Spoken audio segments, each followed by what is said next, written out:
તો આજે હું મેલડી માતાજીના મંદિર પાસે કામે પહોંચી જો રેતી નખાય છે ને અમારે અધૂરો મતરો પૂરો કરવાનો છે. જો માલ કપાઈને કમ્પ્લીટ થઈ ગયો છે ને આ મતરો અમારે શરૂ કરવાનો છે. તાલાભાઈ ની પેલા ચા મંગાવી લીધી એટલે બરતરાની ચા પી લ્યો બધાય. ચા પીને અમે પાછા લાગી જાય કામે. તો જો અમારે અધૂરું કામ છે એ પૂરું થઈ ગયું છે ને ઉપરથી જો આ તો ભાઈ જોખમનો ધંધો ભાઈ પીડા તો ગયા બધું લટકતો કામ કરવાનું હોય અમારે. જો એટલી ઊંચાઈ હું સૌ સ્લેબ મતારે પછી સણતર પૂરું કરીને પાઇપ નાખવાનો છે અહીંયા. તો જો આ ડેનેજનો પાઇપ અમારે નાખવાનો છે, બાકી તો ખોદાણ કામ હાલે છે. પછી ખોદાણ થઈ જાય એટલે ડાયરેક્ટ અમે પાઇપ નાખી દઈએ એટલે અમારું કામ થાય પૂરું. ને જોવા ટાઈમ થઈ ગયો છે ને આ બધો સામાન બધો ભેગો કરે છે અમારે બીજી સાઈડ ઉપર લઈ જવાનો છે. ચાલો ભાઈ એક પાઇપ નાખીને બોરી લો એટલે કામ થાય, વાત થાય પૂરી.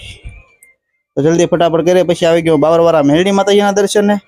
મેલડી માતાજીના દર્શન કરી અને પછી હું આવી ગયો અહીંયા રાધે સામે. તો જો રાધે સામે ટ્રાફિક જોવા ગાર્ડન રોડ ની. પછી હું પહોંચી ગયો ખીમનાથ. તો ખીમનાથ મંદિરે દર્શન કર્યા અમે. પછી આવી ગયો